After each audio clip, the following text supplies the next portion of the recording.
Assalamu alaikum. I am Adnan Shoaib, faculty member at ComSci Institute of Information Technology, and today is our lecture number 16 regarding the course Risk Management and Insurance FNC 710. Today we are going to start with our government regulations of insurance.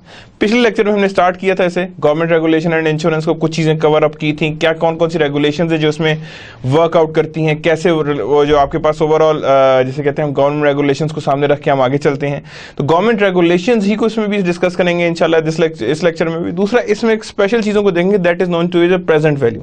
एक government regulation में present value का क्या काम है और किस तरह से हमने उसको यूज़ करना है। लास्ट टाइम हमने गवर्नमेंट रेगुलेशंस बहुत देखे थी कि एक इंश्योरर और इंश्योर्ड को किस तरह की कौन सी गवर्नमेंट रेगुलेशंस हैं जो उसे कवर अप देती हैं और किस तरह से वो कवर अप्स आगे चलते हैं। तो that we are going to see कि गवर्नमेंट रेगुलेशंस हमें कैसे कैसे और किस किस तरह से रिक्वायर्ड होती हैं और कैसे हमने उनके गवर्नमेंट रेगुलेशंस को सामने लेकर चलना है। So today we are going to again start with the government regulations of insurance. Government regulations कौन कौन सी इंश्योरेंस की और कैसे वर्कआउट करती हैं, but also we do with the valuations of insurers कि इंश्योरर वैल्यू किस तरह करता है इंश्योरेंस को और किस तरह से उसकी वैल्यूएशंस को आगे लेके जाता है, how they are going to valuate, और उसमें वो किस चीज को यूज करता है, that is a present value. किसको यूज करता है वो, दैट इज प्रेजेंट वैल्यू को यूज करता है, और प्रेजेंट वैल्यू को यूज करके ही वो आगे लेकर उसे चलता है। तो that means we are going to see government regulations of insurance कौन कौन सी हैं और कैसी हैं और किस तरह से वर्कआउट करती हैं। तो that we are going to see government regulations of insurance कौन सी हैं और how they are going to work and how they are being meant, किस तरह से डेवलप की जाती हैं और किस तरह से ये मेंट की जाती हैं। So that we are going to see government regulations of insurance कौन कौन सी हैं और कैसी हैं और किस तरह से वो इन्वॉल्व होती हैं, that how they are going be developed and how they are being made. So that we are going to see government regulations of insurance कैसे हमने डेवलप करनी है और किस तरह से उसे आगे लेकर हमने चलना है। So starting with the topic, first we talk about a present value. किसकी बात कर रहा हूं मैं, प्रेजेंट वैल्यू किस तरह से और कैसे डेवलप होती है। If $1 is invested in an interest rate of I, the interest rate earned during the first year is I into 1 equals to I, the total in the fund at the end of the year 1 plus I, which represents the original $1 plus $I in the interest earning। यानी अब क्या कह रहा है वो कि यहाँ पे हमारे पास दो चीजें इन्वॉल्व हैं, कौन कौन सी हमारे पास। If $1 is invested in an interest rate of I, the interest earned during the first year I into 1, यानी कि जब भी आपने इंटरेस्ट निकालना है दैट मींस I into 1 या I into P भी कह सकते हैं, इसे दोनों चीजें कह सकते हैं, I into 1 भी कह सकते हैं और I into P भी कह सकते हैं, दोनों केसेस में यूज कर सकते हैं। विच represents the original $1 plus interest, और जब मैं कहूँ कि टोटल अमाउंट कितनी है तो मैं क्या करूंगा, P plus P into I, यानी क्या कर दिया मैंने, P प्लस P इंटू आई, के P आ गया और साथ ही P इंटू आई आ गया। If no payments are made from the funds during the second year, वो कह रहा है if no payments are being made from the funds during second year, second year के में कोई भी पेमेंट्स नहीं दी गई during the second year, the total amount in the fund after 2 years will be, क्या करेंगे हम, 1 plus I into 1 plus i equals to 1 plus आई का स्क्वायर। और इसी की वजह से हमारे पास फॉर्मूला क्या बनता है जब हम लोग प्रेजेंट वैल्यू की बात करते हैं, P equals to F V into 1 plus I की पावर n, एंड हो same goes F V equals to P into 1 plus I की पावर n। यानी इसी की बेस पे बना कि 2 years होते तो 2 की पावर आ गई, 3 years होते तो कितनी आ जाती पावर, 3 years की पावर आ जाती है। यानी उसी के हिसाब से उनकी पावर जो है वो रिडक्ट कर रही होती है और इसी के हिसाब से उनकी पावर्स इवेल्युएट हो रही होती हैं। The total amount of funds भी हो जाती है 1 plus I into 1 plus I and I का square. The relationship is such that an original sum of $P invested at an annual interest rate of I, यानी क्या हुआ, the relationship is such that an original sum of $P invested at an equal interest rate of I for n years will accumulate to a value of $Q as follow, यानी कि हमारे पास क्या आ गया, that is Q is actually FV, तो Q equals to P minus P है ना, minus P into 1 plus I की पावर n, यानी दैट Q इज एक्चुअली एक फ्यूचर वैल्यू। किसकी बात कर रहे हैं हम यहाँ पे, Q जो है वो हमारी क्या चीज है, that is our future value, और फ्यूचर वैल्यू को ही हम लोग सामने लेकर आगे चल रहे, that how these future values are being accumulated और how they are being developed, कि किस तरह से हमने इन फ्यूचर वैल्यूज को सामने लेकर चलना है। So that means that's how we are going to develop a present value analysis, के प्रेजेंट वैल्यू एनालिसिस के लिए बहुत जरूरी होता है, और प्रेजेंट वैल्यू एनालिसिस के बगैर आपकी इंश्योरेंस पॉलिसी को हम इवैल्यूएट नहीं कर सकते, that we are not going to evaluate the present value of a policy, के पॉलिसी की वैल्यू हम लोग इजीली अकोमोडेट या इजीली वैल्यू उसमें नहीं कर सकते। A slight different way of thinking about the role of interest in these type of situation is to ask a question: how much money must be invested now at interest rate I so that accumulate the value of Q after any year? यानी कि अभी what is the present value for if that future value I would require? तो that is the formula कि अगर मैं यहाँ पे कहूँगी मुझे अगर फ्यूचर में मुझे 1000 चाहिए तो अभी मैं कितना इन्वेस्ट करूँ, तो मैं क्या करूँगा, 1000 ऊपर है, suppose market interest rate is 10% and that is of 2 years, तो मेरे पास जो वैल्यू आएगी that is known to be as कि मुझे अभी इतना पैसे जो है वो रखने पड़ेंगे टू सेट असाइड, यानी कि इतने मुझे अपने पास रखने पड़ेंगे, यानी कि इतने इन्वेस्ट मुझे करने पड़ेंगे, इतनी इन्वेस्टमेंट की वैल्यू, इतनी वैल्यू की इन्वेस्टमेंट मुझे आगे लेकर जानी पड़ेगी या इतने की वैल्यू मुझे करनी पड़ेगी.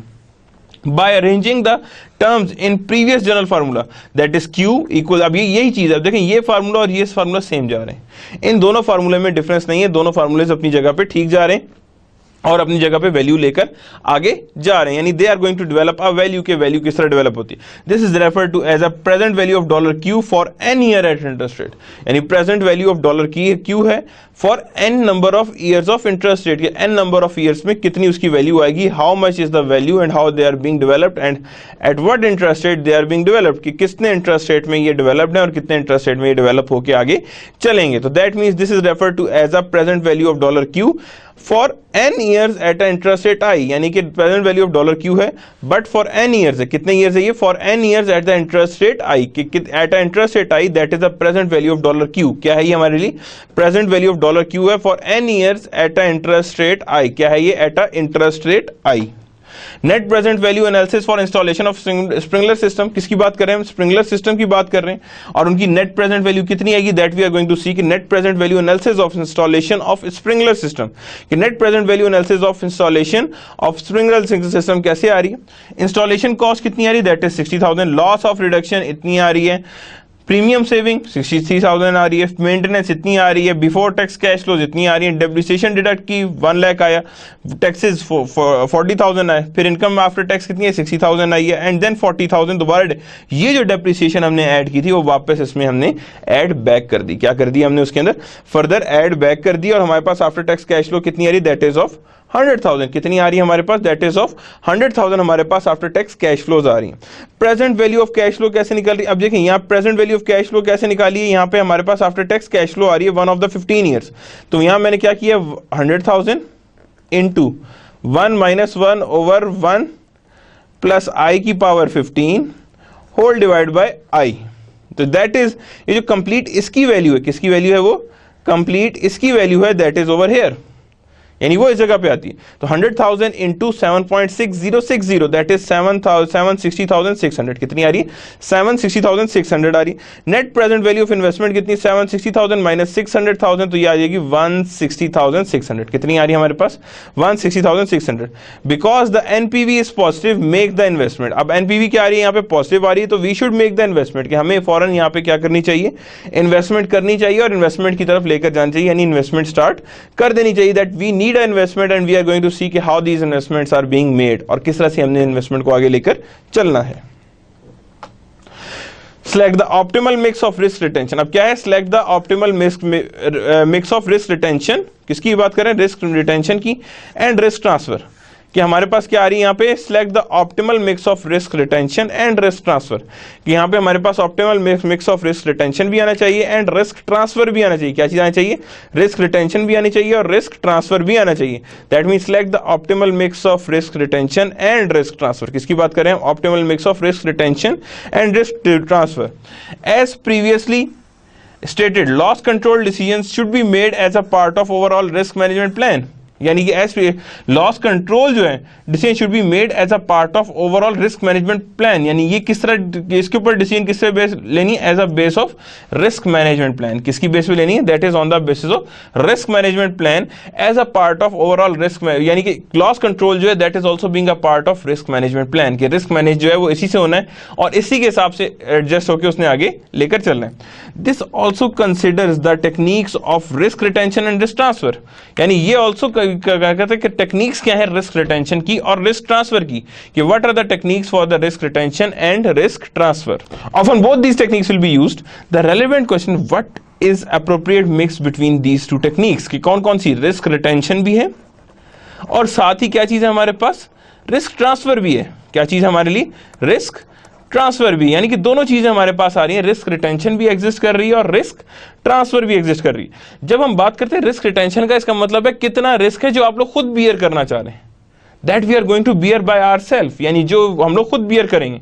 रिस्क ट्रांसफर वो कि जो हम लोग को पता है कि दैट इज बीइंग अनबियरेबल, वो हमने ट्रांसफर करना है, वो हमने फर्दर आगे लेके जाना है, यानी we are going to transfer it out. हम उसे फर्दर आगे लेके जाएंगे कि where it should go and where it should be attempted, यानी कि रिस्क रिटेंशन कैसे होनी है और साथ ही क्या कहेंगे हम, रिस्क ट्रांसफर कैसे होना है। तो what is the appropriate mix between these two techniques, कि क्या अप्रोप्रिएट मिक्स है for between these two techniques, इन दो टेक्निक्स में हमारे पास क्या अप्रोप्रिएट मिक्स हमारे पास एग्जिस्ट कर रहे हैं और किस तरह से इन्हें हम लोगों ने वैल्यू करना है या वैल्यू करके आगे लेकर जाना है। That how they are being made और how they are being evaluated, कि किस तरह से वो वैल्यू होगा और किस तरह से ये वो अटेन होगा। तो what is the appropriate mix between these two techniques, के रिस्क रिटेंशन और रिस्क ट्रांसफर के बीच में क्या अप्रोप्रिएट टेक्निक्स है that will be used. General guidelines का क्या है इसमें? जनरल गाइडलाइंस भी as a rule risk retention is optimal for losses that have how expected severity, यानी कि मतलब क्या, as a result as a rule risk retention is optimal for losses, यानी रिस्क रिटेंशन क्या है? ऑप्टिमल है for losses that have a low expected severity, यानी कि उन लॉसेस को हमने ज्यादा देखना है जिसके अंदर एक्सपेक्टेड सिवियरिटी, क्या चीज हमारे पास? एक्सपेक्टेड सिवियरिटी हमारे पास कितनी है और एक्सपेक्टेड सिवियरिटी जितनी आ रही है और उस जिसकी लो है दैट लीड्स टू रिटेंशन, और जिसकी हाई है दैट लीड्स टू ट्रांसफर। किसकी तरफ जाएगा वो? That leads to transfer. मैं रिपीट कर रहा हूं, रिस्क रिटेंशन उनकी करनी है जिनकी सिवियरिटी ऑफ लॉसेस लो है, और रिस्क ट्रांसफर उनके लिए करना है जिसकी सिवियरिटी, लेवल ऑफ सिवियरिटी बहुत हाई है, with the rule becoming specially appropriate when expected frequency is high, with the rule becoming specially appropriate when the expected frequency is high, यानी कि रूल जो है वो बिकम स्पेशली अप्रोप्रिएट, वो क्या हो जाता है हमारे लिए? स्पेशली अप्रोप्रिएट हो जाता है when expected frequency is high. क्या होती है हमारे पास? एक्सपेक्टेड फ्रीक्वेंसी हाई आती है। तो दैट मींस कि हमारे लिए जब भी फ्रीक्वेंसी हाई है तो वहां पे हम कहेंगे कि कोई बात नहीं, ठीक है, losses are low but frequency high, okay, there could exist the retention, retention फिर भी एग्जिस्ट कर सकती है, यानी रिटेंशन उसी हिसाब से आगे वैल्यू करेगी। Another general guideline applies to risk, क्या होगा? Another general guideline applies to that have a low expected frequency but a high potential severity, यानी कि general guideline applies to that have low expected frequency but high severity। in this case कौन सी आनी चाहिए यहां पे हमारे पास? Risk transfer is optimal choice, क्योंकि सिवियरिटी बहुत हाई है, सिवियरिटी हाई है तो दैट मींस कि रिस्क ट्रांसफर इन्वॉल्व होगा। रिस्क ट्रांसफर के थ्रू ही हम आगे लेकर चलेंगे और वही हमें गाइड करेगा कि how we are going to maintain it and how we are going to valuate it, और जैसे वैल्यूएट होगा उसी के हिसाब से हम चलेंगे। सो that means in this situation risk transfer is often the optimal choice, कि रिस्क ट्रांसफर ही बेस्ट चॉइस है और रिस्क ट्रांसफर को ही हम आगे लेकर चलेंगे। When the losses have both high expected severity and high frequency, it like the risk transfer, risk retention and loss control will be needed to be used for a varying degree, यानी तीनों की तीनों strategies चाहिए और different level की usage के साथ चाहिए, यानी कि रिस्क ट्रांसफर भी चाहिए, रिस्क रिटेंशन भी चाहिए एंड लॉस कंट्रोल भी चाहिए। All will need to be used in varied degrees, यानी कि सारी की सारी चीजें रिक्वायर्ड होंगी बट वेरी वेरिड डिग्री, यानी हर एक जो है वो डिफरेंट डिग्री पे यूज होगी। बस what constitute high and low loss frequency and severity in applying the preceding guidelines, यानी क्या चीज कंस्टिट्यूट होती है between high and low loss frequencies, यानी क्या चीज अगर हाई फ्रीक्वेंसी हो, लो फ्रीक्वेंसी हो एंड सिवियरिटी। हाई फ्रीक्वेंसी का मतलब है रिपीटेड टाइम पे हो रहा है, लो फ्रीक्वेंसी का मतलब है कम रिपीटेड टाइम पे हो रहा है, लेकिन सिवियरिटी भी यही कि किसी की हाई सिवियरिटी यानी कि उसके जो रिप्रिकॉशंस हैं वो बहुत हाई हैं, और लो का मतलब ये कि उसकी रिप्रिकॉशंस इतने ज्यादा नहीं है, यानी इतने ज्यादा उसके रिप्रिकॉशंस एग्जिस्ट नहीं कर रहे। In applying the preceding guidelines must be established on an individual basis, must be established on an individual basis, कि वो एस्टैब्लिश होने चाहिए किस बेसिस पे? ऑन द इंडिविजुअल बेसिस, कि ऑन द इंडिविजुअल बेसिस पे वो हमारे पास एस्टैब्लिश होने चाहिए और एस्टैब्लिश होने के बाद हमारे सामने आने चाहिए।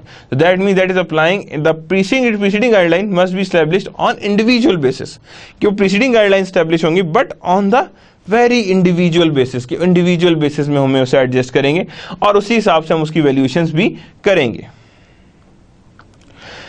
Now the guidelines for using risk management techniques, जो ऑलरेडी भी एक दफा किया था हमने, क्या था? Expected frequency, expected severity and technique. अगर ये दोनों चीजें low frequency low severity, retention is the best possible thing. अगर फ्रीक्वेंसी हाई है कोई बात नहीं, सिवियरिटी लो है, that again leads to the retentions, कि ये भी चीज हमारे पास किस में एग्जिस्ट करेगी, रिटेंशन में होगी, कि we can retain it, we can evaluate it, यानी कि हम रिटेन भी कर सकते हैं और साथ ही हम क्या कर सकते हैं, उसको एवेल्युएट भी कर सकते हैं। Low frequency but high severity, transfer is the best one. Risk transfer कर दें, आप क्या कर दें, आप इसको रिस्क को आउटर साइड पे भेज दें, रिस्क को ट्रांसफर कर दें। And high frequency and high severity, ये तीनों चीजों को यूज करें, risk transfer, risk retention and loss control, तीनों को यूज करें और टूवर्ड्स द अवॉइडेंस मूव कर जाएं। क्या करें, आप तीनों को मूव करें और अवॉइडेंस की तरफ मूव कर जाएं, जिसमें हमारे पास अवॉइडेंस की तरफ ले जाएंगे। तो retention, retention, transfer and avoidance, तो यानी हमारे पास दो चीजें रिटेन, दो हमारे पास केसेस ऐसे हैं जिसमें हम रिटेन कर सकते हैं, और एक केस ऐसा है जिसमें ट्रांसफर कर सकते हैं, और एक केस हमारा केस जाता है टूवर्ड्स द अवॉइडेंस, किसकी तरफ जाएगा, हमारे पास अवॉइडेंस की बात। That is how the guidelines for using risk management techniques, के रिस्क मैनेजमेंट टेक्निक्स हमने कैसे यूज करनी है और किस तरह से हमारे पास लेके आएंगे। और कितनी टेक्निक्स हैं, loss control, risk manage, risk retention, risk transfer and avoidance, यानी ये भी हमारे पास एक टेक्निक है जिसे हम कहते हैं अवॉइडेंस, कि हमने एक चीज को अवॉइड कर दी है, साइड पे कर दी है, जिसको हमने वैल्यूएशंस पे नहीं लेके आए। सिलेक्टिंग रिटेंशन अमाउंट, क्या हम क्या करते हैं, रिसेलेक्ट कर रहे हैं रिटेंशन अमाउंट में, because in many situations both risk retention and risk transfer will be used in varying degree, यानी कि in many situation risk retention और रिस्क ट्रांसफर दोनों यूज होती हैं, but in very varied degree, किस में use होती है, बड़ी वेरीड डिग्री में यूज होती है। It is important to determine, क्या कह रहा है वो, it is important to determine the appropriate mix of these two risk management techniques, यानी कि ये पता लगे किस मिक्स पे ये दोनों टेक्निक्स जो है वो लेके चलेंगे, यानी कि it is important to determine the appropriate mix of these two techniques, कि appropriate mix of these two techniques क्या है, और उसी के हिसाब से हम कहेंगे कि what is the appropriate mix. तो इसका मतलब है it is important to determine the appropriate mix of these two risk management techniques, कि इन दोनों का क्या मिक्सचर चाहिए, what is the combination behind that, what combination is being needed, कौन सा कॉम्बिनेशन इनके लिए बेहतर है, कौन सा कॉम्बिनेशन इनके लिए होना चाहिए, और उस कॉम्बिनेशन को हमने कैसे और किस तरह से डिफाइन करना है, आइडेंटिफाई करना है। बोथ कैपिटल बजटिंग मेथड, अच्छा कैपिटल बजटिंग मेथड का मतलब क्या हुआ, that is again NPV, IRR, profitability index, वो जो हमने पढ़ी थी कैपिटल बजटिंग टेक्निक्स, और यहां भी वो यही कह रहा है कैपिटल बजटिंग मेथड्स, कि कैपिटल बजटिंग मेथड्स कौन से, एंड स्टैटिस्टिकल प्रोसीजर्स में भी यूज्ड। अब क्या है, एंड स्टैटिस्टिकल प्रोसीजर्स में B used in selecting an appropriate retention level, यानी कैपिटल बजटिंग मेथड्स आ गए एंड स्टैटिस्टिकल प्रोसीजर्स आए, क्या आगे, capital budgeting methods and statistical procedures may be used, क्या कहेंगे, may be used in selecting an appropriate retention level, ये दोनों use किए जा सकते हैं इन सिलेक्टिंग अप्रोप्रिएट रिटेंशन लेवल, कि हमारे पास हमें पता लग सके हमने कितनी अमाउंट का अप्रोप्रिएट रिटेंशन लेवल, क्या उस प्रोसीजर को लेके जाना है और किस तरह से उसको अप्रोप्रिएट लेवल को डिफाइन करना है और किस तरह से हमने उस अप्रोप्रिएट लेवल को आइडेंटिफाई करना है, that how we are going to identify that specific appropriate level, कि उस अप्रोप्रिएट लेवल को हमने किस तरह से और कैसे आइडेंटिफाई करना है। But because the price of insurance does not necessarily very proportionately with the different level of retention, इसका मतलब है प्राइस ऑफ, लेकिन हमने कहा ठीक है लेवल डिफरेंट होगा, लेकिन प्राइस ऑफ इंश्योरेंस वेरी नहीं करती जब भी हम बात करते हैं with the proportionate of retention level, कि जितना भी रिटेंशन लेवल हो उसमें प्राइस वेरी नहीं कर रही होती, यानी प्राइस की वेरिएशंस एग्जिस्ट नहीं कर रही थी। The appropriate mix between retention and transfer is not a exact science, यानी ये भी याद रखिएगा, mix of retention and transfer ये कोई एग्जैक्ट साइंस पे बिलीव नहीं कर रहे होते, या मैं कहूँ कि हाँ जी ये एग्जैक्ट फार्मूला है जिस पे बेस कर रहे होंगे, no, it is not being based on formula and it is not being based कि हम लोग कहेंगे हाँ जी इतनी अमाउंट की ट्रांसफर चाहिए, इतनी अमाउंट की No, it's not being an exact science, but it's a science. ये साइंस है और ये उसी साइंस पे चलते हैं, that means it is on the retention and it is on the transfer and it is not being a exact science, कि ये exact science की तरह बिलीव नहीं करता और exact science की तरह सामने नहीं आता। The deductible decisions, there are also being something known to be as a deductible decisions, कि deductible decisions भी एक तरह से exist कर रहे हैं। Selecting a product particular deductible level is one way of mixing risk retention and risk transfer. Selecting a particular deductible level, यानी कि particular deductible level को select करने के लिए is one way of mixing risk retention and risk transfer, ये एक तरीका है, is one way of mixing risk retention और रिस्क ट्रांसफर, कि हम लोग डिडक्टेबल डिसीजन से बेस करें जिसका काम क्या हो कि रिस्क रिटेंशन और रिस्क ट्रांसफर को आपस में मैनेज करें, यानी वो जितना ज्यादा उसे मैनेज करेगा properly that would be good, यानी कि हम लोग कहेंगे selecting a particular deductible level in one way of mixing retention, risk retention and risk transfer. Deductible help lower the cost of insurance as well as increase its availability. यानी deductible है that helps lower the cost of insurance, किस लिए help करते हैं? lowering the cost of insurance as well as increase its availability. यानी deductibles जो हैं that helps to lower the cost of insurance, कि वो क्या काम करते हैं? that helps to lower the cost of insurance, कि वो cost of insurance को lower करता है deductible, as well as its increase its availability, कि वो उसकी availability को भी बढ़ा देते हैं, increase कर देते हैं. Deductible may also make management more loss conscious, यानी deductibles वो चीज़ है that makes management more loss conscious, बहुत ज़्यादा loss conscious उसमें कर देते हैं, because a firm must absorb losses within the deductible level. यानी कि deductibles may also make management more loss conscious, कि यानी कि deductibles बहुत ज़्यादा loss conscious कर देते हैं मैनेजमेंट को, because the firm must absorb losses within the deductible level, क्योंकि इसमें आपको फर्म को अपने अंदर ही लॉसेस को मैनेज करना पड़ता है at a certain deductible level, कि वो एक सर्टेन डिडक्टेबल लेवल के अंदर उसे मैनेज करना है और उसे मैनेज करके आगे लेना है. However as a general rule the risk manager do not accept a deductible unless, यानी कि जनरल रूल क्या है कि द रिस्क मैनेजर कभी भी आपके पास डिडक्टेबल एक्सेप्ट नहीं करता, provided that there are certain rules that are being involve, कुछ रूल्स हो जिसके ऊपर ये इन्वॉल्वमेंट आ रही हो. The firm can afford associated losses, firm क्या कर सके? अफोर्ड कर सके एसोसिएटेड लॉसेस को, कि जितने भी एसोसिएटेड लॉसेस हैं firm can afford it. Sufficient premium saving will result, sufficient premium saving भी एग्जिस्ट कर रही हो, तो that mean the firm can afford the associate losses, यानी कि फर्म क्या अफोर्ड कर सके? एसोसिएटेड लॉसेस को अफोर्ड कर सके. And sufficient premium savings will result, कि सफिशिएंट प्रीमियम सेविंग हो दैट विल रिजल्ट, कि ये सफिशिएंट प्रीमियम सेविंग आ रही है which will result in this form. The firm can afford associated losses, पहली काम क्या है? पहला काम वो क्या है? The firm can afford associated losses. Sufficient premium saving will result, sufficient premium savings will result, कि हम कहेंगे सफिशिएंट प्रीमियम सेविंग है दैट विल रिजल्ट, तो यहाँ पे हम कहेंगे कि उसे एसोसिएटेड लॉसेस को भी वहाँ पे अफोर्ड करना है और सफिशिएंट प्रीमियम भी सेविंग भी चाहिए. क्या चाहिए हमें? सिर्फ और सिर्फ लॉसेस ही को ना कवर करे बल्कि सफिशिएंट प्रीमियम भी हमें रिक्वायर्ड है, कि जितना हमारे पास सफिशिएंट प्रीमियम आएगा उतना ही हमारे लिए बेहतरी की तरफ है, उतना ही हमारे पास ये बेहतरी की तरफ लेकर जाएगा. So that mean the firm can afford associated losses, sufficient premium savings will result, कि सफिशिएंट प्रीमियम सेविंग्स हैं जो वहाँ पे रहती हैं और उसी के हिसाब से हम इसकी वैल्यूएशंस को आगे लेकर चलते हैं. तो that means sufficient premium savings will result, जैसी सफिशिएंट प्रीमियम सेविंग होगी वो हमारे पास उसी के हिसाब से वैल्यूएशंस आएंगे और उसी हिसाब से हम वैल्यू करके उसे आगे लेकर चलेंगे.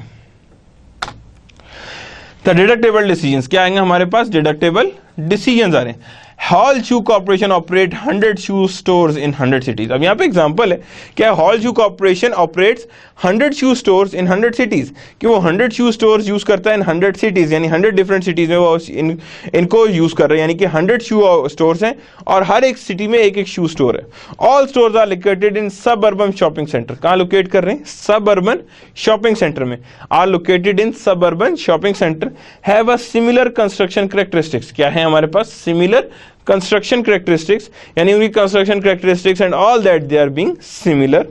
Have a same fire rating, क्या आ गई हमारे पास? Have the same fire rating, हमारे पास सेम फायर रेटिंग आ गई. हैव अ वैल्यू ऑफ $150,000, क्या आ रही है हमारे पास? हैव अ वैल्यू ऑफ $150,000, यानी क्या है हमारे पास? Are located in shopping centers. कहाँ लोकेट हो रहे हैं? शॉपिंग सेंटर्स में लोकेट हो रहे हैं. Have a similar construction characteristics, यानी कि हमारे पास शॉपिंग सेंटर्स के अंदर भी आ रहे हैं, सिमिलर कैरेक्टरिस्टिक्स की भी है construction wise, and same fire rating है. क्या है हमारे पास? That is on the same fire rating. Have a value of $150,000, क्या है हमारे पास? उसके पास वैल्यू ऑफ $150,000. टेबल 8.3 अभी नेक्स्ट स्लाइड में हम शो करेंगे. Firm losses for a past 12 month are typical of its loss experience during the past several years, यानी कि typical of its losses हैं experience during the past several year, यानी कि typical of its losses experience है during the past several year, के past several year में typical of its loss experience है. क्या है हमारे पास? typical of its loss experience है during the past several years. Here is the this. अब देखें यहाँ पे क्या? जनवरी क्या है हमारे पास? 2000, 30,000, 1,000, 2,500, 4,500. अब यहाँ 40,000. अब मैं कहूँ कि एवरेज सेल कितनी हो रही, तो मैं क्या करूँगा? 1 2 3 4 5, तो 40,000 को मैं क्या करूँगा? डायरेक्टली यहाँ डिवाइड करूँगा कितने से? 1 2 3 4 5, किससे? 5 से. तो यहाँ पे मैं क्या करूँगा? 8,000, यानी ऑन एवरेज सेल मेरे पास कितनी हो रही है? यहाँ लॉसेस कितने आ रहे हैं? That is of 8,000. कि that means on average fire losses मेरे पास कितने आ रहे हैं? That is of 8,000 is my on average fire losses, और मैंने कैसे निकाला है, बाय टेकिंग द एवरेज, यानी 5 से नीचे हमने डिवाइड किया उसे ऊपर से 40,000 को, तो हमारे पास आया that is 8,000 is are actual fire losses, यानी ऑन एवरेज हमारे पास जनवरी टू अक्टूबर हमारे पास कितने फायर लॉसेज आ रहे हैं, दैट इज ऑफ 8,000। कितने आ रहे हैं हमारे पास, 8,000 हमारे पास फायर लॉसेज हैं जो हमारे पास एग्जिस्ट कर रहे हैं, जिनको हम सामने रख के आगे चल रहे हैं। That is how they we are making it and how we are developing it. So that is how these fire losses are being made and how they are being developed, कि हाँ जी ये फायर लॉसेज किस तरह से और कैसे develop होकर हमारे सामने नजर आते हैं। That is how they are being made and how they are being developed. That is expected fire losses, कि किस तरह से हमारे पास फायर लॉसेज आते हैं और किस तरह से ये आगे लेकर हमें चलते हैं। The deductible decision from table 8 Halshu risk manager can determine that the mean loss कितना है, 8,000 जो भी हमने निकाला है। मीडियन, अब यहाँ पे देखें बैक साइड पे वापस आता हूँ, मीडियन क्या है। अब मीडियन क्या होता है, सेंटर पॉइंट, दो ऊपर के निकाल दिए, दो नीचे के निकाल दिए, लेकिन एट द सेम टाइम 1 पे नहीं आ रहा, लेकिन यहाँ पे हम मीडियन मंथ के हिसाब से लेंगे। क्यों, अब देखिए सेंटर जनवरी से स्टार्ट हो रहा है अक्टूबर तक, तो यहाँ पे हमारे पास मीडियन क्या आ रहा है, दैट इज ऑफ जुलाई, क्योंकि सेंटर ऑफ ईयर क्या है 2500, तो यहाँ पे भी यहाँ मीडियन लॉस कितना है 2500 है। एंड स्टैंडर्ड डेविएशन इज 11,000, क्या आ रही है हमारे पास, स्टैंडर्ड डेविएशन इसकी क्या एग्जिस्ट कर रही है, दैट इज ऑफ 11,000। और स्टैंडर्ड डेविएशन कैसे कैलकुलेट की होगी, यहाँ पे देयर इट अगेन, यहाँ पे हमने कॉलम बनाए, हमने इसका पहले वी बार निकाल लिया, ये कि हमारे पास 8,000 आया, दैट इज वी बार। हम क्या करेंगे, सपोज ये वी है हमारे पास, हम क्या करेंगे, वी माइनस वी बार निकालेंगे पहले, फिर उसके बाद इसका स्क्वायर की लगा निकालेंगे, क्या निकालेंगे हम, वी बार का स्क्वायर, और उसको सम करेंगे, तो जो भी सम आएगा उसको value that is V minus V bar का स्क्वायर डिवाइड बाय 5, उसका अंडर रूट ले लेंगे, तो हमारे पास क्या आएगा, हमारे पास आ जाएगी स्टैंडर्ड डेविएशन। क्या चीज आ जाएगी हमारे पास, स्टैंडर्ड डेविएशन आ जाएगी, और वो स्टैंडर्ड डेविएशन हमारे पास कितनी आ रही है, दैट इज ऑफ 11,000। कितनी आ रही है हमारे पास, 11,000। The loss frequency is 5 fires per year, यानी क्या आ रहा है हमारे पास 5 फायर्स पर ईयर 100 स्टोर्स, यानी कि 100 स्टोर्स हैं और उसमें ऑन एवरेज 5 फायर्स लग रही हैं। कितनी लग रही है हमारे पास, 5 फायर्स लग रही हैं, यानी कि ये हमारे पास लॉस फ्रीक्वेंसी आ गई। क्या आ गई हमारे पास, लॉस फ्रीक्वेंसी। एक चीज तो हमने निकाली, that is known to be as a loss frequency. The firm is willing to retain no more than 10,000 of fire losses. अब ये रिटेंशन लेवल है, कितना हमारे पास आ रहा है, 10,000 हमारे पास रिटेंशन लेवल है, यानी कि firm would to retain no more than 10,000 of fire losses during the year. In effect, it wants to have aggregate deductible equals to 10,000, यानी वो अपने aggregate deductible कितने चाह रहे हैं, equals to 10,000। कितने चाह रहा है वो, equals to 10,000। The risk manager must determine the size of the per occurrence deductible। अब यहाँ पे क्या, risk manager must determine the size of पर अकरेंस डिडक्टेबल, कि उसे पता हो कि पर अकरेंस पे कितनी और कैसे डिडक्टेबल आ रही है। That should be selected. अब क्या, that should be selected in order to absorb no more than 10,000 in the losses during the year, यानी कि उसे डिटरमिन करना है कि पर अकरेंस कितनी डिडक्टेबल हो। That should be selected in order to, यानी कि सिलेक्ट होना चाहिए इन ऑर्डर टू एब्जॉर्ब, क्या करना चाहिए, in order to absorb no more than, यानी in order to absorb no more than 10,000 in loss, यानी कि एब्जॉर्ब ना कर सके 10,000 से ज्यादा ड्यूरिंग द ईयर, के ड्यूरिंग द ईयर वो 10,000 के लॉसेस को डिडक्टेबल पे ना लेके आए या डिडक्टेबल पे सामने ना लेके आए।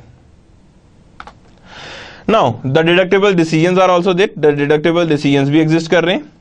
The firm has more than 50 loss exposure, यानी क्या आ रहा है, the firm has more than 50 loss exposures, the probability of loss is less than 10%। अब कितनी आ रही है, the probability of loss is less than 10%, की probability of loss जो बहुत कम है, that is lower than 10%।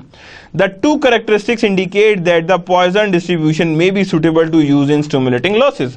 क्योंकि अब यहाँ पे देखिए तो यहाँ पे जो characteristics है कि probability बता दी, 50% 50 losses भी बता दी, तो इस केस में Poisson distribution, वो क्या कहना चाह रहे हैं, Poisson distribution is the best one, और Poisson distribution ही सबसे ज़्यादा suitable है for use in stimulating losses, यानी for that is for the use of stimulating losses, कि हम यहाँ पे Poisson distribution ही accurate predictions देगी। In this case, because the mean is distorted by 30,000 losses, क्या होगा, in this case because the mean is distorted by 30,000 loss, the median is better to measure। अब वहां पे हमारे पास मीन आ रहा है, हमारे पास बहुत ज्यादा 8,000 आ रहा है, लेकिन एट द सेम टाइम हमारे पास जो मीडियन आ रहा है 2500 आ रहा है, तो इसका मतलब है median is the better measure for central tendency, कि हम मीन से अगर सेंट्रल टेंडेंसी निकालेंगे तो वो ज्यादा बेटर मेजरमेंट होगी, ज्यादा एक्यूरेट मेजरमेंट में हमारे सामने मीन निकलेगा और ज्यादा करेक्ट मेजर में हमारे सामने मीन नजर आएगा। तो दैट मीन्स वहां पे in case because of mean the distortion is 30,000, कितनी डिस्टॉर्शन बता रहा है वो, दैट इज 30,000, इसलिए median is the best approach. क्या है हमारे पास, मीडियन बेस्ट अप्रोच है, और मीडियन ही को हम यूज करके आगे चलेंगे, यानी मीडियन ही हमने ज्यादातर यूज करना है और उसी को लेकर आगे चलना है। Now, the deductible decision using the Poisson distribution and an average loss frequency of 5 per year. Using the Poisson distribution and average loss frequency of 5 per year. Table probability losses can be computed. अभी next में हम table देख लेंगे. For example, the probability of no losses at all will be 5 0 e minus 5. अब यहाँ पे क्या आ रहा है, यहाँ पे 5 की कोई probability नहीं है, no losses की probability और e की power क्या आ रही है, -5 आ रही है. So that means it's 0.006. Therefore the probability of one or more losses minus 0.006 और वो हमारे पास वैल्यू कितनी बनी है 0.993, यानी कि probability of one or more losses is 1 minus 0.06, यानी कि probability of no losses कितनी है, that is हमारे पास 0.993 के हम लोग कहेंगे कोई probability के losses नहीं होंगे तो that is that much, तो that means जो बाकी बचा होगा there is a chances of losses, क्या कहेंगे उसे हम, there exists a chances of losses, के वहां पे chances of losses exist कर रहे हैं और chances of losses को हम आगे लेकर चल रहे हैं. If Hall Shoe Corporation chooses a deductible of $1,000 per occurrence, there is a, अब वो क्या कह रहे हैं, if Hall Shoe Corporation chooses the deductible, क्या you choose करे वो वहां पे डिडक्टेबल ऑफ $1,000, कितने की वो डिडक्टेबल चूज करे 1000 पर अकरेंस, यानी पर अकरेंस वो $1000 यूज करे. There is 0.03 chance that the it's loss will equal to और ग्रेटर देन 10,000, यानी कि 0.03 सिर्फ चांस है फॉर द लॉस इक्वल और ग्रेटर देन 10,000, कितनी हो, equal and greater than 10,000, and 0.068 chance that the loss will equal to और greater than 9,000, यानी कि 0.06 चांस है कि हमारे पास लॉस जो है वो इक्वल टू और ग्रेटर देन 9,000 हो, क्या हो, इक्वल टू हो और या ग्रेटर देन हो 9,000, कि हमारे पास ग्रेटर आ रहा हो 9,000 की तरफ या 9,000 की तरफ से लेकर उसे हम आगे चल रहे हो.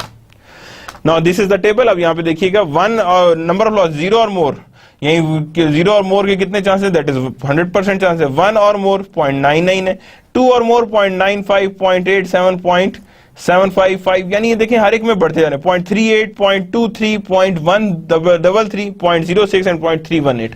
दैट इज मींस कि हमारे पास चांसेस हो रहे हैं कि कितने लॉसेस के चांसेस हैं और उन लॉसेस को हम किस तरह से मेजर या इवैल्यूएट करेंगे, कि how these chances are being measured and how they are being evaluated. अब यहाँ पे देखें ना, हर एक में देखें with the passage of time 100% chances है कि एक भी लॉसेस जरूर होंगे, यानी कि 0 से ज्यादा होंगे. तो that is how we are going to made it. And with the passage of time देखें तो पूरी की पूरी प्रोबेबिलिटी हमारे पास क्या आ रही है, गिरती जा रही है, यानी लोअर साइड पे आ रही है, यानी लोअर लेवल पे हमारे पास प्रोबेबिलिटीज एग्जिस्ट कर रही हैं, प्रोबेबिलिटी की एग्जिस्टेंस में हमें नजर आ रहा है. तो देखिए यहाँ पे 0 से लेके 10 तक जा रहे हैं और प्रोबेबिलिटीज आती जा रही है कि हमारे पास क्या क्या प्रोबेबिलिटीज हमारे पास एग्जिस्टेंस में आ रही हैं, कि कितने चांसेस हैं. ऑब्वियसली स्टार्ट से पहले 100% थी, फिर लोअर हो रही है, और जब सबसे ज्यादा हुए तो उन्होंने कहा नहीं, ये बहुत कम चांसेस हैं कि 10 या 10 से ज्यादा ओवरऑल लॉसेज में कन्वर्ट हो या हमारे पास नजर आए. और एम क्या रखा गया इसके लिए, that M is 5, M equals to 5. ये देखें एम क्या रखा गया इसके लिए, that is M equals to 5, कि हमारे पास इतना एम एग्जिस्ट कर रहा है और इसी एम को लेकर हमने आगे चलना है. तो that is how they are being developed. तो that is known to be probability of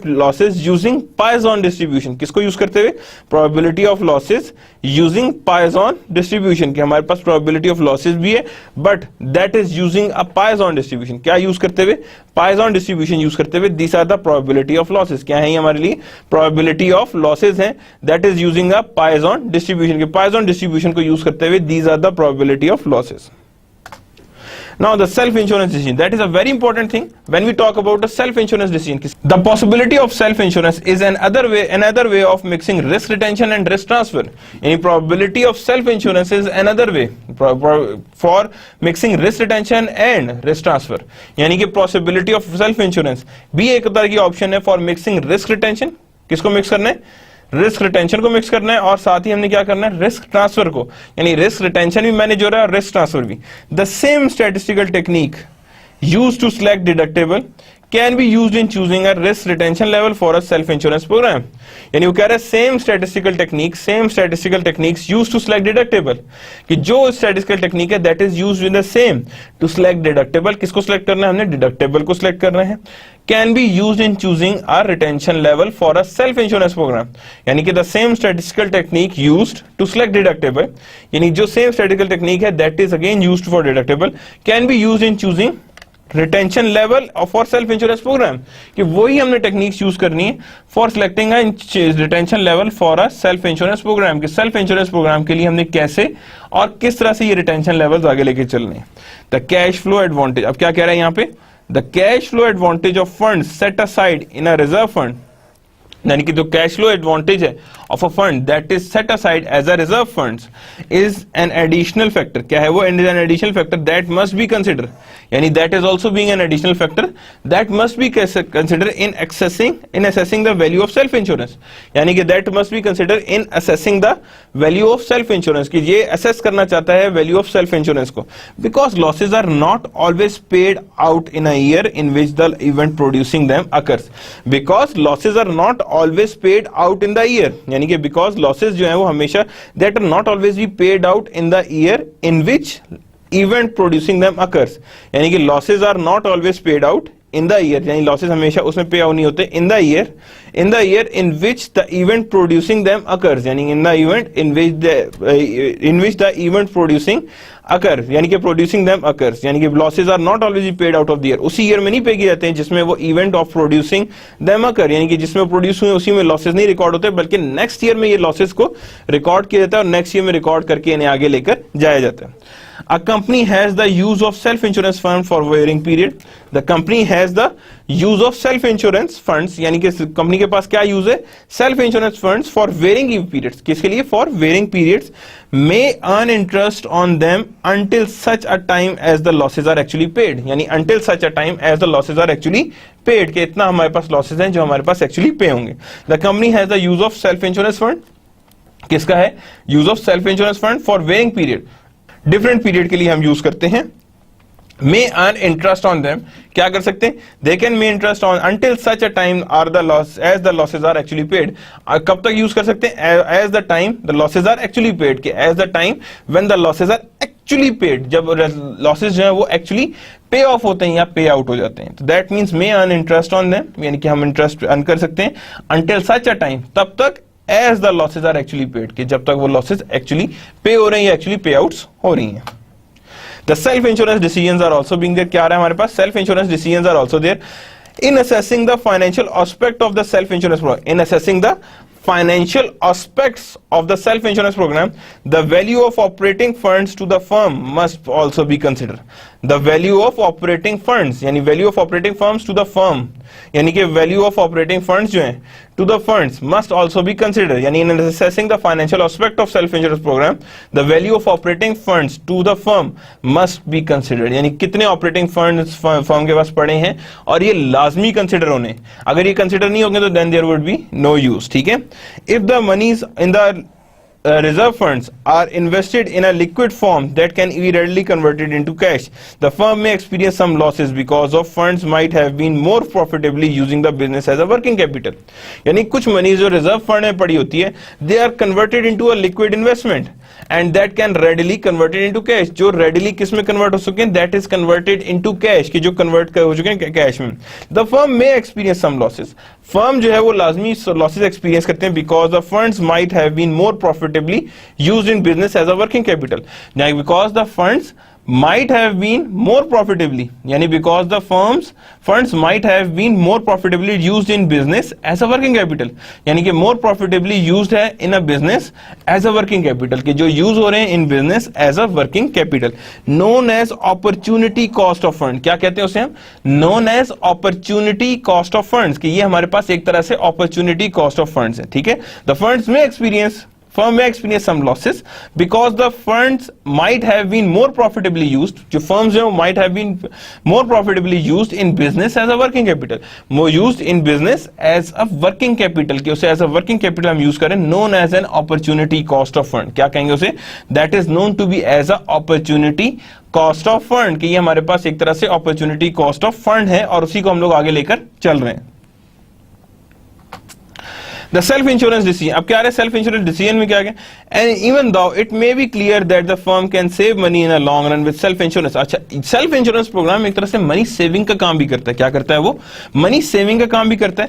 management में prefer stable predictable insurance premium each year, यानी कि मैनेजमेंट में prefer stable predictable insurance premium each year, यानी कि जितना आपका स्टेबल प्रिडिक्टेबल प्रीमियम होगा ईच ईयर, मैनेजमेंट उतना ही उसे प्रेफर करेगी, उतना ही उसे आगे लेकर आएगी, उतना ही उसे वैल्यू करेगी, उतना ही ज्यादा उसे सामने रख के आगे चलेगी कि that means how they are being developed and how they are being paid, उन्हें किस तरह से हम पे कर रहे हैं, किस तरह से उसे हम इवैल्यूएट कर रहे हैं। सम कंपनीज, अब क्या कह रहे हैं यहाँ पे, some companies prefer to avoid the details of managing self insurance programme. कुछ कंपनीज जो हैं they prefer to avoid the details of managing self insurance programme, कि यहाँ पे कुछ कंपनीज अवॉइड करती हैं डिटेल्स को for managing self insurance programs, कि उस डिटेल्स को अवॉइड करती हैं for managing self insurance program, rather focusing on their main operations के, rather focusing on their main operation के, मेन ऑपरेशन में नहीं है, बल्कि वो कहते हैं कि जिसे कहते हैं ना अपने रिस्क इंश्योरेंस प्रोग्राम की डिटेल्स को वो आउट नहीं करना चाह रहे होते, they wouldn't want to out them. जब वो उसे आउट नहीं करना चाहते होते, दैट मींस कि they are going for the self insurance, और सेल्फ इंश्योरेंस को सामने लेकर आगे चल रहे, that how they are being made and how they are being developed. तो दैट मींस कि वो ज्यादातर अपनी मेन ऑपरेशन तो बहुत अच्छे बता रहे होते हैं, लेकिन अपनी इंश्योरेंस की सारी डिटेल्स को दबा रहे होते हैं, नहीं बता रहे होते। That means self insurance programmes are not being there. Now the self insurance decisions are further, the following conditions are suggestive of the type of situations. अब क्या है, the following conditions are suggestive of the type of situations where self insurance is both possible and feasible। अब क्या करें, the following conditions are suggestive, following जो conditions है they are suggestive of the type of situation, suggestive of the type of situations where self insurance is both possible and feasible, यानी ये कुछ चीजें हैं जिसके जब अगर वो हो तो सेल्फ इंश्योरेंस पॉसिबल भी होगी और फिजिबल भी होगी, यानी both cases are there, possibility भी एग्जिस्ट करेगी और फिजिबल भी होगी। The firm should have a sufficient number of objects. अब क्या सफिशिएंट नंबर ऑफ क्या चीज बात कर रहे हैं, दैट इज ऑब्जेक्ट, यानी कि उसके पास इंश्योरेबल केसेस सफिशिएंट नंबर क्यों, क्योंकि अगर कम नंबर की होंगी तो जाहिर बात है वो कम पे जाएगी, यानी उसकी लॉसेस कम होंगे, इतने ज्यादा लॉसेस उसमें नजर नहीं आएंगे। So situated that they are not just subject to a simultaneous restriction, so situated that they are not subject to simultaneous restriction, यानी कि उनके पास वेरियस प्रोजेक्ट्स होंगे तो जरूरी नहीं है कि हर एक सारे लॉस में जाएगा, लेकिन अगर मेरे पास थोड़े होंगे तो सारी बात है सारे के सारे अगर लॉस में गए तो मेरी सारा का सारा डिस्ट्रक्शन की तरफ चला जाएगा, पूरी की पूरी सेल्फ इंश्योरेंस प्रोग्राम जो है वो खत्म हो जाएगा, उसका फायदा नहीं होगा। The object should also be reasonably similar in nature and value, the objects should also be reasonably similar in nature and value so that the calculation of probable losses will be accurate within the narrow range। The object should also be reasonably similar, the objects जो होंगे वो reasonably similar हो in nature value so that calculation of probable losses, जब जाहिर बात जब similar होंगे तो calculation of probable losses आसान होंगे कि हाँ जी अगर इस प्रोजेक्ट में इतना लॉस हुए तो अगले प्रोजेक्ट में भी इतना लॉस होगा, तो that means it would be easy to calculate the probable losses will be accurate and with the narrow range, यानी कि accurate भी होंगे और साथ ही साथ क्या होंगे, narrow range में होंगे। The firm must have accurate records or have access to satisfactory statistics to enable it to make good estimates of expected losses। The firm must have accurate records, यानी कि firm must have accurate records or have access to satisfactory statistics to enable it, क्या कर सकें, to enable it to make good estimate of expected losses। The firm must have accurate records, उनके पास क्या होना चाहिए, accurate records हो, और have access to satisfactory statistics, क्या चीज आनी चाहिए हमारे पास, access to satisfactory statistics, यानी firm must have accurate records और have a satisfactory statistics to enable it to make good estimate of estimated losses, यानी उसके पास इतनी सर्विसेज हों कि वो good estimate कर सके किस चीज का, expected losses का, यानी कि there should be a nice and good estimate of expected losses, ये expected losses easily and accurately identify हो रहे हैं या हमारे सामने नजर आ रहे हैं, that is how they are being developed, and उसी के हिसाब से हम उसके expected losses को सामने रख रहे हैं। The self-insurance decision, the firm must make arrangements for administering the plan and managing the self-insurance fund, यानी कि फर्म को अरेंजमेंट भी करने पड़ते हैं कि किस तरह प्लान को एडमिनिस्टर करे और किस तरह सेल्फ इंश्योरेंस को सामने रखे, सेल्फ इंश्योरेंस फंड्स को सामने रखे, यानी how these self insurance funds are being made and how they are being developed.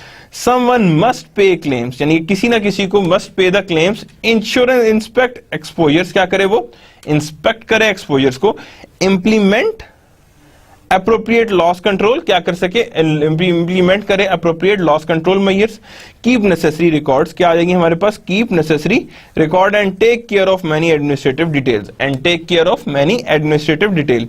It may be possible, क्या है, it may be possible to contract for these services to be done by independent third party administrator, यानी it may be possible to contract for these services, यानी it may be possible for the contract of these services to be done by independent third party administrator, यानी कि done by third party administrator हो, यानी कि वो ये services जो है वो किसी थर्ड पार्टी इंडिपेंडेंट सर्विसेज के थ्रू ये कराई जा रही है, उसी के हिसाब पे ये वैल्यू हो रही है।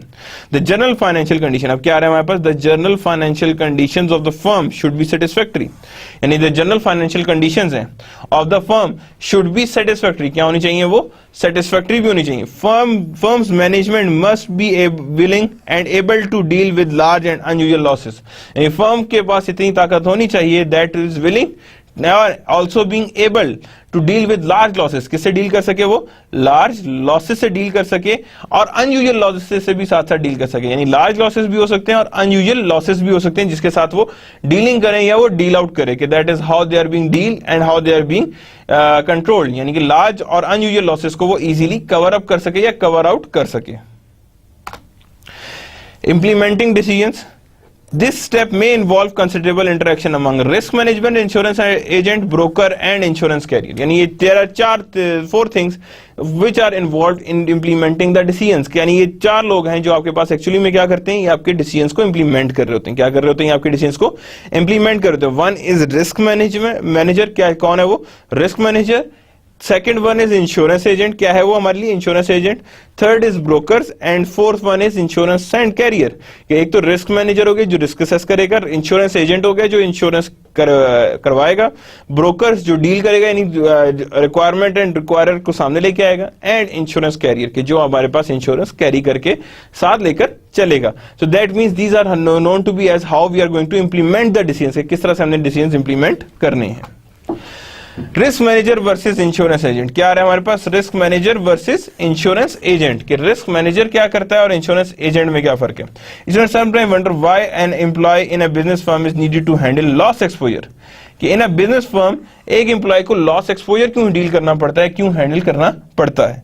When similar services are offered by commercial agents और ब्रोकर्स, जबकि हमें ये सारी सर्विसेज कौन देता है, कमर्शियल इंश्योरेंस एजेंट भी देता है और ब्रोकर भी देता है। There are reasons this is the case, there are reason this is the case, the risk manager and the insurance agent और broker do not perform identical functions, यानी कि the risk manager and the insurance agent और broker do not perform identical functions, कि वो normally identical functions perform नहीं कर रहे होते। That means the risk manager and the insurance agent और broker do not perform identical functions, के दोनों आइडेंटिकल फंक्शंस परफॉर्म नहीं कर रहे होते। या मैं कहूं कि इंश्योरेंस एजेंट और risk manager same one and the same thing है, नहीं, they are not being one and the same thing. The job of risk manager is in a broader scope, risk manager की job क्या है, that is on the broader scope, के broader scope में उसकी job है, ज्यादा बड़े level पे उसकी जॉब एग्जिस्ट कर रही है। Firms have often found that it is difficult to coordinate insurance programmes, अब क्या है, firm have often found that it is difficult, ये क्या है हमारे लिए, डिफिकल्ट है, टू कोऑर्डिनेट इंश्योरेंस प्रोग्राम्स, के इंश्योरेंस प्रोग्राम्स को कोऑर्डिनेट करें without having someone from inside और अ फर्म प्राइमरी रिस्पांसिबल, यानी कि firm sometimes it is being difficult to coordinate insurance programme without having someone जिसके पास फर्म की सारी इंफॉर्मेशन भी हो इनसाइड की और साथ साथ वो रिस्पॉन्सिबिलिटी लेने को भी तैयार हो, क्या हो वो, साथ साथ रिस्पॉन्सिबिलिटी लेने को भी तैयार हो।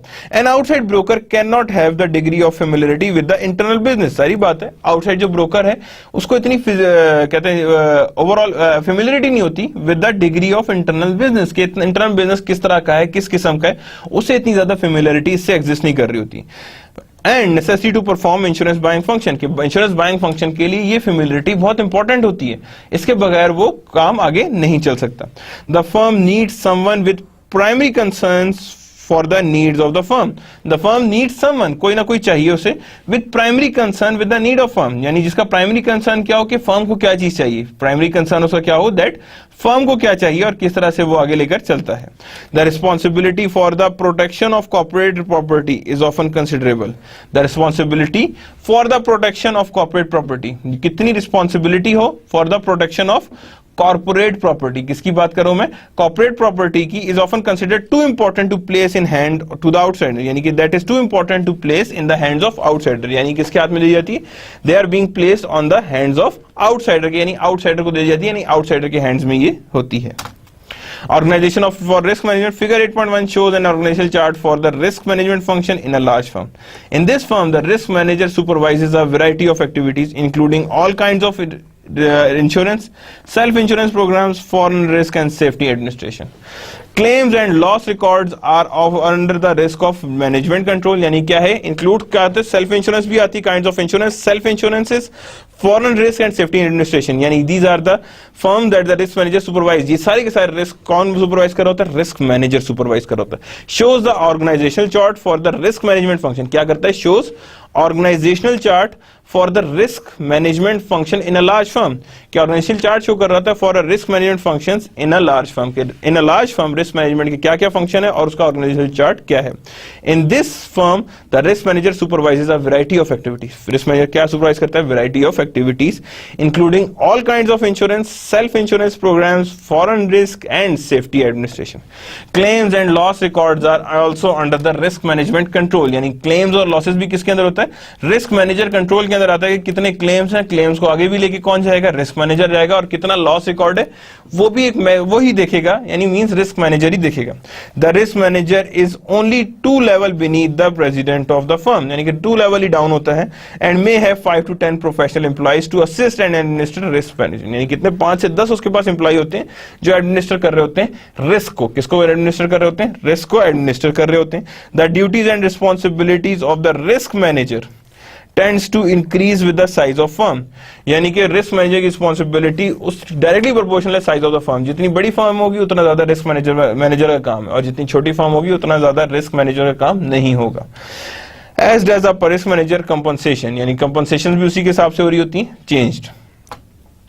तो देयर इज देखिए अब यहाँ पे क्या हो रहा है, प्रेसिडेंट टॉप पे है, वाइस प्रेसिडेंट फाइनेंस नीचे आ रहे हैं, फिर थर्ड लेवल पे क्या आ गया? Director risk insurance, risk insurance, और सारा कुछ उसके पास है. क्या है? Property liability, group life health insurance, loss control, self insured, foreign insurance, clerical sectoral, insurance analyst, employ special benefit, loss record, claim analyst, safety engineers. यानी ये सारी की सारी चीजें देखें गौर से, तो ये सारी की सारी क्या चीजें इन्वॉल्व है इसके अंदर? These are the risk management. यानी यहाँ पे देखें पूरा का पूरा डिपार्टमेंट ऐसे चलता है. 10 to 15 एम्प्लॉयज होते हैं और ये सारी की सारी पोस्ट पे कोई ना कोई एम्प्लॉय बैठा होता है और जो आगे कर रहा होता है. That means risk management is also being a very important part when we talk about property liability और हेल्थ इंश्योरेंस. यानी कोई चीज भी हम बात करेंगे तो वो उसी हिसाब से लेकर उसे आगे चलेगा. That means these things are being required, and यही हमारे पास ऑर्गेनाइजेशनल चार्ट चलता है जिसमें डायरेक्टर रिस्क मैनेजर, मैनेजमेंट को हम रिस्क मैनेजर कहते हैं, जिसके अंदर काफी सारे एम्प्लॉइज जो हैं वो वर्किंग कर रहे होते हैं या वर्कआउट कर रहे होते हैं. That how they are being work and how they are being developed. Now what is the compensations of risk manager. Risk manager की कंपनसेशंस भी उसी हिसाब से चल रही होती हैं जिस तरह से हमारे पास ये वैल्यू चल रही है. Average risk 2002 कंपनसेशंस. अब यहाँ पे देखें कंपनसेशंस की क्या आ रही है. अब साइज क्या है एम्प्लॉय की? सेल्स. अब देखें यहाँ पे सेल्स कितनी है? ग्रेटर देन 15 बिलियन 234, यानी salary plus bonus. Then there is 198, 173. यानी जिस तरह से कंपनी का साइज हमारे पास डिफरेंट लेवल पे आ रहा है कि 7 to 15 बिलियन है, 4 to 7 बिलियन, कम होता जा रहा है साइज, तो हमारे पास क्या आ रहा है यहाँ पे कंपनसेशन भी. यानी कि with the passage of time risk manager का काम बढ़ भी जाता है और उसी हिसाब से उसकी कंपनसेशंस भी डाउन होना शुरू हो जाती हैं. क्या हो जाती है? उसकी कंपनसेशंस डाउन होना शुरू हो जाती हैं, यानी उनकी कंपनसेशंस कम होना शुरू हो जाती हैं, कम होकर हमारे सामने इस तरह से नजर आ रही होती हैं. So with the company size decrease, हमारी सैलरीज और कंपनसेशंस ऑफ रिस्क मैनेजर वो भी लोअर लेवल पे चला जाता है. कहां चला जाता है? वो भी लोअर लेवल पे होता है, लोअर लेवल पे नजर आना शुरू हो जाता है. Commercial risk management, one of the first action a risk manager should take when developing a program. That is commercial risk management. Develop a risk management policy statement and guide the decision making effort and risk management department. यानी क्या कर सके? Risk management policy statement to guide a risk making of efforts to of the risk management department. This statement is normally expressed in general terms. यानी ये statement जो है that is expressed in general terms, की ये चीज हमारे पास general terms में आ रही होती है. Risk management policy a plan, procedure, rule, action followed by the purpose of securing consistent action over a period of time. यानी कि पॉलिसी, प्रोसीजर, एक्शन हो वो इसलिए हो कि कोई हमने किसी बिहेवियर को कंसिस्टेंटली सिक्योर करना हो, action over the period of time, कि over a period of time हम उसे रिस्ट्रिक्ट कर रहे हैं या रिस्ट्रिक्ट करने की कोशिश हम कर रहे हैं. The advantage of having definite policy to guide the risk manager. Once the rule is adopted, executive do not have a steady recurring problems before making decisions. कि हमारे पास क्या आ गया यहाँ पे? Once the rule is adopted, executives do not have to steady recurring problem before making a decisions. कि decision make करने से पहले there is not being a recurring problems, कि कोई recurring problems exist नहीं कर रही होती. Managing a risk management programme, कि रिस्क मैनेजमेंट प्रोग्राम कैसे मैयर होता है और किस तरह से डेवलप हो रहा होता है। A loss exposure must be identified and measured with respect to size and frequency, यानी कि loss exposure must be identified and measured with respect to size and frequency, कि यानी size and frequency के हिसाब से loss exposure दोनों चीजें होनी चाहिए कि with respect to size, क्या size है loss की और क्या frequency है। In other words, what is the severity and what is the size. An analyst must be made to determine how to treat loss exposure. क्या करेंगे? How to treat loss exposure. Avoid, retain, prevent और transfer. चार ही थी ना techniques हमारे पास, avoid, retain, prevent और transfer, कि अवॉइड करेंगे, रिटेन करेंगे, प्रिवेंट करेंगे, ट्रांसफर करेंगे।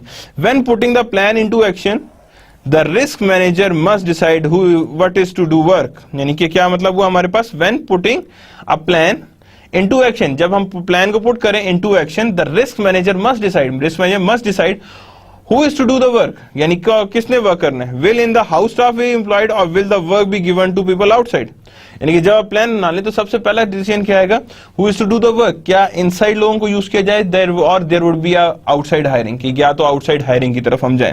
When a risk manager is building the insurance side of a risk management programme, specification for coverage must be developed, specifications for coverage that must be developed, several brokers will be bid for the account, यानी several brokers उसके account के लिए bid करते हैं। Most risk manager take their programme to the market at least once every 3 और 5 year, यानी अपने programme को मार्केट में लेके जाते हैं बाय एवरी 3 and 5 ईयर, यानी हर 3 या 5 साल बाद they have to put it into the market. The risk manager must manage a department within the firm, यानी कि उसने विद इन द फर्म ही अपने डिपार्टमेंट को लेके आना होता है। Reports have to be written for management and information provided to the operating assets, reports have to be written for management के लिए रिटर्न होनी चाहिए, and information provided to the operating units, reports have to be written, कि reports return होनी चाहिए for management and information provided to operating units, so they will know their cost of risk as well as information on losses, so they will know their cost of risk, कि उस cost of risk को भी समझेंगे, as well as information on losses, as well as information on losses. Another important task for the risk manager is to negotiate and settle claims with the insurer claimant, यानी another important task for the risk manager, यानी another important task for risk manager क्या है, is to negotiate and settle claims, कि negotiate भी करे और settle करे claims with insurer and claimant, कि insurer and claimant के साथ वो अपने settlements को आगे लेकर आए। When major losses creates claim for millions of dollars, much attention must be given to process of proving claim, यानी ज्यादा अगर लॉसेस को हम क्लेम दे रहे हैं तो ज्यादातर हमें ये देखना पड़ेगा कि क्लेम्स क्या सही तरह हमारे यहाँ प्रोसेस हो रहे हैं, सही तरह उनकी वैल्यूएशंस हो रही हैं, ताकि किस तरह वो क्लेम्स प्रूव हो रहे हैं वो हमें देखना पड़ेगा। रिस्क मैनेजर में attain person who are expert in handling certain claims, जो एक्सपर्ट होंगे in handling of certain claims, के वो क्लेम्स को सही तरह हैंडल कर सकते हैं। When the firm is being sued, the risk manager must work with legal department to ensure that claim is handled in a correct manner and that interest of the firm are protected, यानी कि correct manner में आपके पास सारा का सारा claim handle हुआ है और interest of the firm should be protected, कि जितनी भी इंटरेस्ट ऑफ फर्म है वो प्रॉपर्ली प्रोटेक्ट हुआ है। With the development of relatively low cost local area network and secure web access, risk manager need to be able to develop risk management information system बना सकता है, जिसे हम कहते हैं RMIS, ठीक है। The information contained in the system should be organized in such a manner that timely accurate reports can be made, कि timely accurate reports भी हमारे सामने आ सके और accurate reports को हम सामने लेकर आगे चल सकें। By developing such system, a risk manager can reduce the department's dependence. A risk manager can reduce the department's dependence on the firm's data processing department, यानी reduce कर सकता है department's dependence on the firm's data processing department, क्या on the firm's data processing department, can design a system that is tailored for the needs of risk management department, can design a system that is tailored to the needs of the risk management department, कि वो according to risk management department tailored हो, यानी उनकी needs के हिसाब से वो आगे लेकर चल रहा हो। Subjective risk management है, because objective and subjective risk are often both present in the same situation, some consideration must also be given to managing subjective risk, and subjective और objective risk दोनों available होते हैं, तो कुछ consideration दी जाती है for managing subjective risk, जिसमें हम subjective risk को manage कर सकते हैं।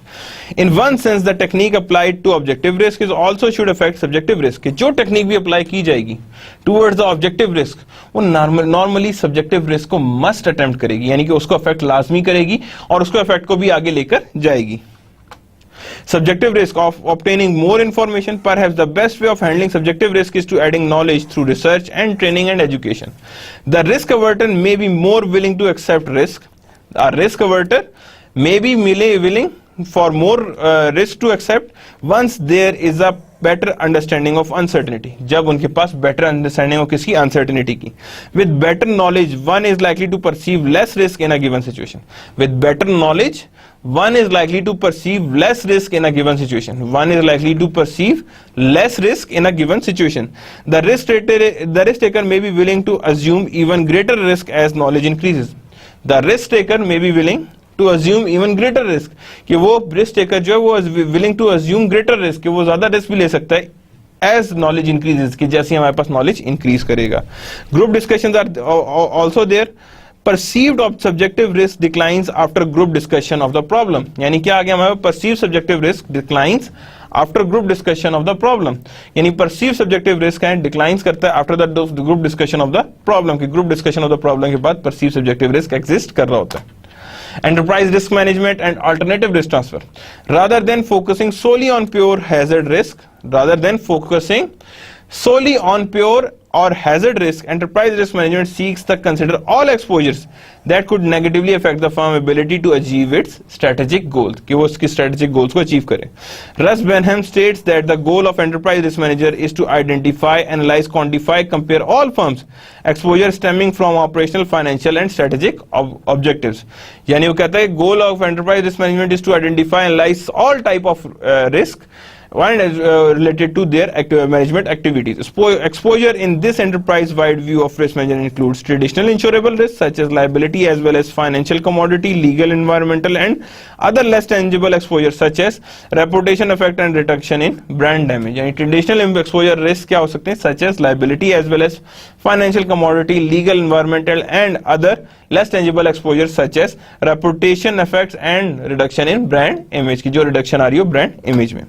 Traditionally, the risk management to discuss in this chapter, avoidance, loss, risk retention, have been applied primarily to the pure hazard risk facing firm. यानी ये भी एक तरह से पॉलिसी कि इन सारी को सामने रख के हमने किस तरह से रूल्स बनाने, avoidance, loss retention, risk retention and risk transfer, इनसे क्या गवर्नमेंट रेगुलेशंस और ये क्या गवर्नमेंट रेगुलेशंस के अंदर काम कर रहे हैं. Even when similar risk management techniques have been applied to other categories of risk, the risk management activity of firm have remain compartmentalised and relatively uncoordinated, कि वो उसके रिस्क को कम नहीं कर पाते.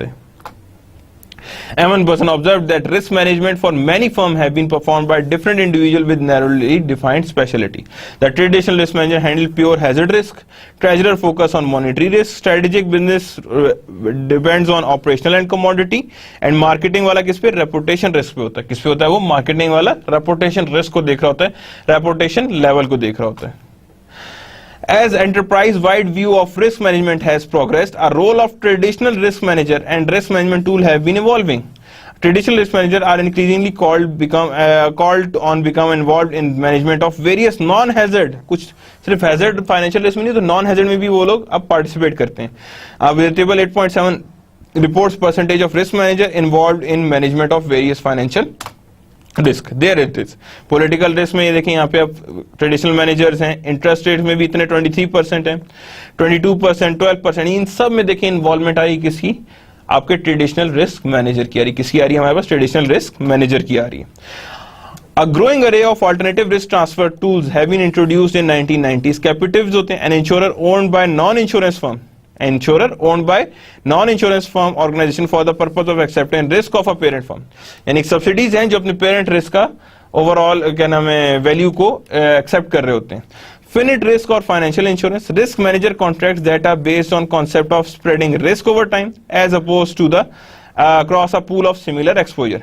Multi-line, multi-year insurance contracts that combine a broad array of risk. Insurance contract that combine a broad array of risk into a contract with a policy period that extend over multi-year. और वो contract कब तक होता है, over the multi-years work कर रहा होता है. कब कर रहा होता है, multi-years में जा रहा होता है.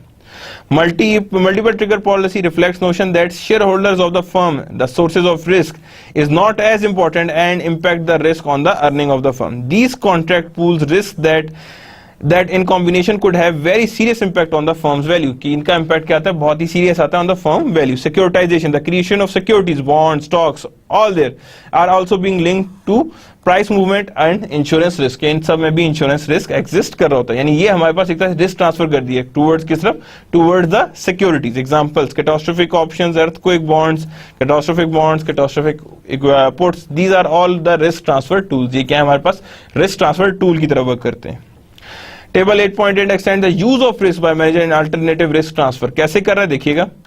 Here it is multi year contracts में देखें 70% आ गए, यहाँ पे भी 71%, कैपिटिव में इतने हैं, फिनिट रिस्क में इतने आ रहे हैं, blended risk hazard only 25-34%, blended risk they are the lowest one and 29.3. Securitisation में भी बहुत कम है, मोस्टली इन नेक्स्ट 5 ईयर में 17.9, ऑब्वियसली 5 ईयर्स की ड्यूरेशन में 17.9% हो सकता है.